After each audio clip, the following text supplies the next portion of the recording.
Exercise 1.5 question number 4 part number first लिखा गया कि A into adjoint of A यानी कि मैट्रिक्स ए और उसी मैट्रिक्स के एडजाइंट का प्रोडक्ट इक्वल होता है अगर आप एडजाइंट का प्रोडक्ट और मैट्रिक्स ए का प्रोडक्ट कर लें। वो इक्वल होगा अगर आप उसी मैट्रिक्स के डिटर्मिनेंट को आई से मल्टीप्लाई कर दें। आई आप जानते हैं ये एक आइडेंटिटी मैट्रिक्स होती है और याद रखें अगर यहाँ पे A 2/2 का मैट्रिक्स है तो इसकी आइडेंटिटी यहाँ पे 2/2 की ही कंसिडर होगी और क्लास 9th में 2/2 की ही आइडेंटिटी यूज हो रही है। स्टूडेंट्स ये हमारे पास A into adjoint of A, adjoint of A into A और determinant of A into I, ये हमारे पास तीन एक्सप्रेशंस हैं और तीनों हैं इक्वल। हमें क्या करना चाहिए इस क्वेश्चन को सॉल्व करने के लिए? जी आपके माइंड में आ रहा होगा हमें फर्स्ट ऑफ ऑल इस एक्सप्रेशन को सॉल्व करना चाहिए, फिर हमें इस एक्सप्रेशन को सॉल्व करना चाहिए और उसके बाद इसे सॉल्व करना चाहिए और बाद में तीनों के आंसर्स को विजुलाइज करना चाहिए।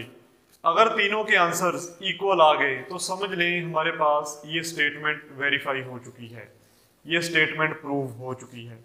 स्टूडेंट्स हम फर्स्ट ऑफ ऑल इस एक्सप्रेशन को चूज करते हैं। इस एक्सप्रेशन को अगर आपने सॉल्व करना हो, देखें जरा ए और एडजाइंट ऑफ ए का प्रोडक्ट है तो आपको first of all adjoint of A find करना होगा, फिर ही आप ए के साथ उसका प्रोडक्ट फाइंड कर सकते हैं।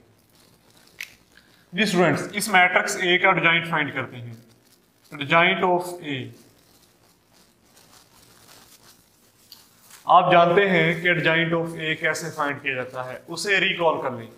एडजाइंट ऑफ ए कैसे फाइंड किया जाएगा? शाबाश जी, डायगोनल एंट्रीज की जगह चेंज की जाएगी। 6 यहाँ पे लिखा गया, 1 यहाँ पे लिखा गया और जो अदर एंट्रीज हैं उनके साइन चेंज किए जाएंगे।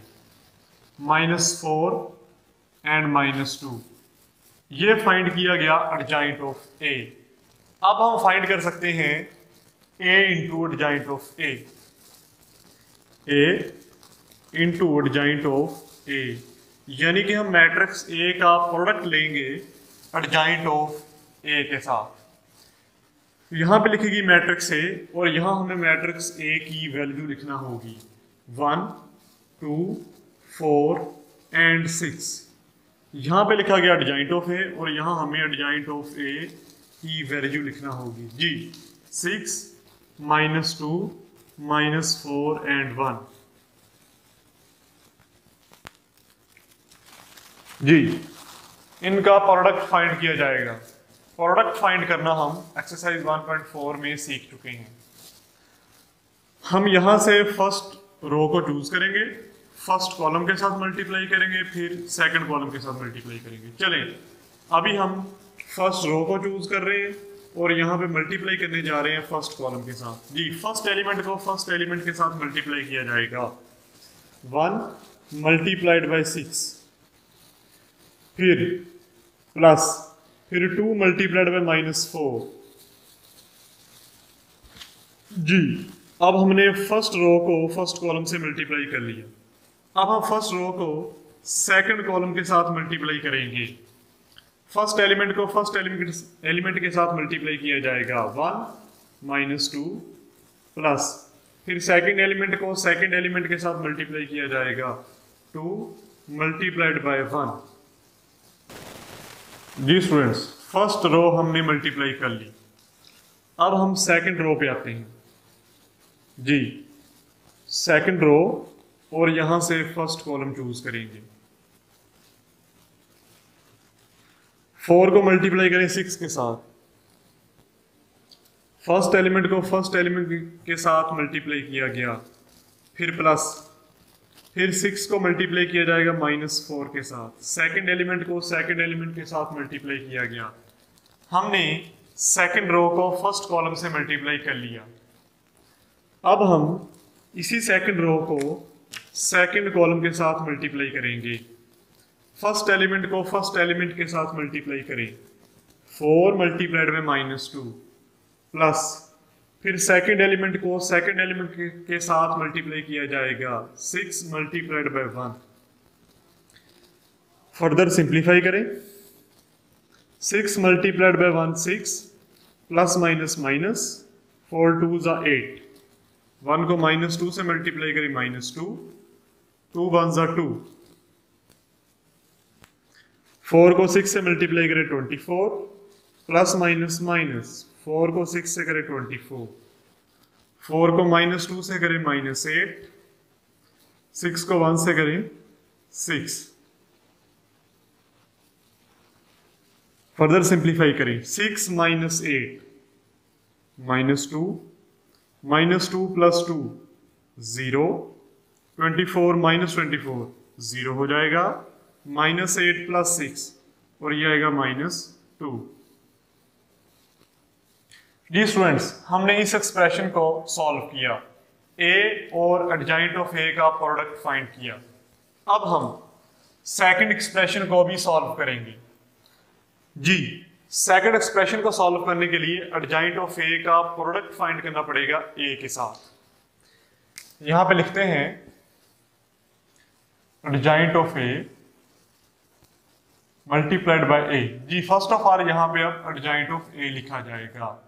जी, एडजॉइंट ऑफ ए की वैल्यू 6 -2 -4 एंड 1। फिर उसके बाद ए की वैल्यू लिखी जाएगी 1 2 4 एंड 6। जी स्टूडेंट्स, सेम प्रोडक्ट फाइंड करें। अब मैं प्रोडक्ट डायरेक्ट फाइंड करने जा रहा हूं। जी, 6 को 1 से मल्टीप्लाई किया गया 6, -2 को पॉजिटिव 4 से मल्टीप्लाई किया गया -8, 6 को 2 से मल्टीप्लाई किया गया 12, -2 को +6 से किया गया -12, -4 को पॉजिटिव 1 से मल्टीप्लाई किया गया -4, पॉजिटिव 1 को पॉजिटिव 4 से मल्टीप्लाई किया गया 4, -4 को 2 से मल्टीप्लाई किया गया -8, 1 को 6 से मल्टीप्लाई किया गया 6। हाँ जी स्टूडेंट, 6 - 8 -2, 12 - 12 0 हो जाएगा, 4 - 4 0 हो जाएगा, -8 + 6 -2 हो जाएगा। जी स्टूडेंट्स, आप जरा देखें, इसे आप 1 का नाम दे लें, इसे आप 2 का नाम दे लें। आप फर्स्ट एक्सप्रेशन का आंसर और सेकंड एक्सप्रेशन का आंसर जरा विजुलाइज करें, यानी कि इस आंसर को और उस आंसर को विजुलाइज करें, आपको दोनों आंसर सेम नजर आएंगे। जी, ये दोनों एक्सप्रेशंस तो इक्वल हो चुके। Determinant of A multiplied by I, ये भी सेम आना चाहिए इन दोनों एक्सप्रेशंस के आंसर्स की तरफ। हम डिटर्मिनेंट ऑफ ए को आई से मल्टीप्लाई करना चाहते हैं, तो हमें first of all determinant of A find करना पड़ेगा। हमने सीखा हुआ है मैट्रिक्स का डिटर्मिनेंट कैसे फाइंड किया जाता है। जी, अब हम फाइंड करते हैं डिटर्मिनेंट ऑफ ए। 1 2 4 एंड 6। शाबाश, सोचे जरा, डिटर्मिनेंट कैसे फाइंड किया जाएगा? डायगोनल एंट्रीज का प्रोडक्ट किया जाएगा। 6 मल्टीप्लाइड बाय 1 फिर माइनस, फिर अदर एंट्रीज का प्रोडक्ट किया जाएगा। 4 मल्टीप्लाइड बाय 2, 6 1 जा 6, 4 मल्टीप्लाइड बाय 2 8, 6 - 8 -2। जी स्टूडेंट्स, डिटर्मिनेंट ऑफ ए आया है -2। क्या हमारा ये एक्सप्रेशन सॉल्व हो गया? नहीं, अभी हमने डिटर्मिनेंट ऑफ ए को आई से मल्टीप्लाई करना है। यहां पे लिखते हैं determinant of A multiplied by I. जी, डिटर्मिनेंट ऑफ ए की वैल्यू -2 आई। स्टूडेंट्स, आई यहां पे है 2/2 की आइडेंटिटी मैट्रिक्स, और आप जानते हैं वो क्या होती है। शाबाश, सोचें जरा। 1 0 0 1, it is the identity matrix of 2/2।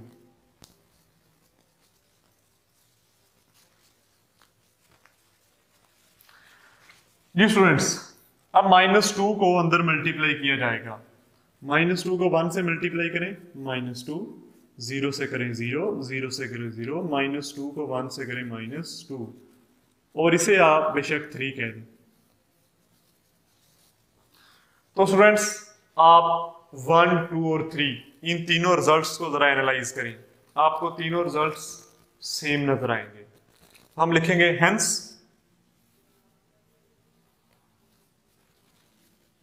From 1, 2 and 3